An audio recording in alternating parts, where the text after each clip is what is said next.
Hong Kong protesters plan to withdraw as much money as possible from their banks or change their currency into US dollars, both to protect their own assets and to show the mainland that the semi-autonomous island is more than just a cash cow.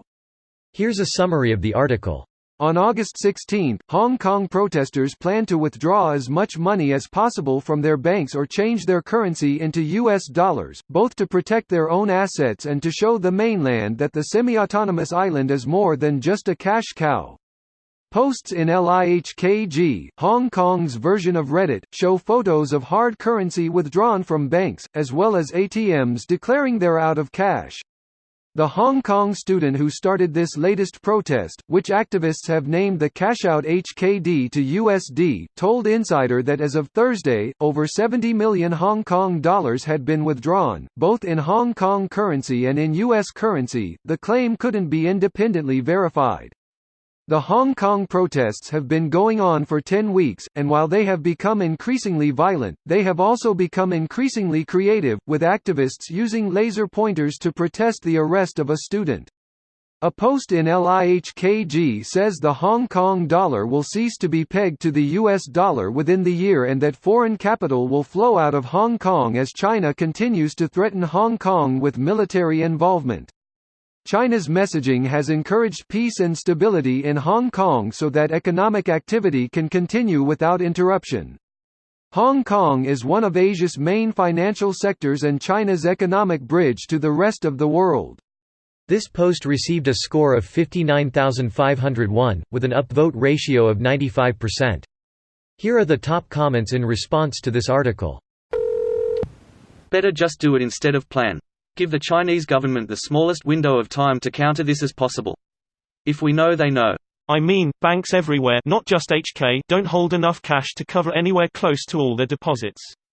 That's just the way the modern fractional reserve banking system works. Keywords being fractional reserve. What are you going to do, burn the bank down? I think this is sort of the point. A run on the banks would cause economic chaos in China. And it's contagious. Once people realize there won't be enough money left for everyone, they all start frantically withdrawing. The moment they start withdrawing, China will impose a capital control, place withdrawal limits, or simply seize all the money from the banks. Notable examples, Greece and Cyprus. Capital controls come with their own set of problems. If the underlying causes are not addressed, capital controls can easily be worse than whatever prompted them in the first place.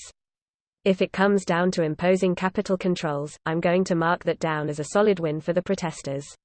Yup, what would be the point of this other than making the gov shit themselves? That's basically the point. Protesters know they can't deal a hard blow to Beijing, and that all they can do is try to cause a ruckus and inconvenience them as much as possible. Financial civil disobedience. That's a lot more powerful than any government propaganda. Financial stability is the only thing holding mainland China together. It is one of the reasons the Chinese government inflates growth numbers. If the bank run spreads to the mainland and triggers any sort of economic problem, the Chinese government will be in deep shit. Just a couple of years ago, the Chinese government stepped in and shut down the stock market a couple of days and limited trading due to a fairly minimal drop in market value across the board. The Chinese government knows if the economy does not keep growing, they are not going to be able to keep the population under control. Okay, but no one is explaining how the bank run would spread to the mainland.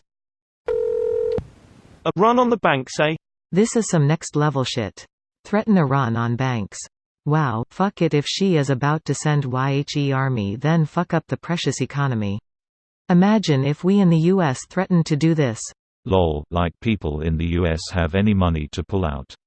The US equivalency would be to threaten to not pay their bills. The numbers almost comically don't add up, and the fact that people can't default on a student loan doesn't make money magically appear for them to pay back their loans. The only outcomes I can see are, 1. Inflation increases faster than the interest on these loans.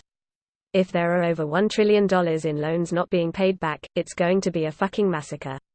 If education does the responsible thing and quits subsidizing these behemoth universities in the form of student loans, and more importantly, puts a cap on tuition. This video was automatically created by Reddit to speech. The article and comments in this video were selected from Reddit according to their upvotes, and any paraphrasing was performed by smmry.com, without any human intervention.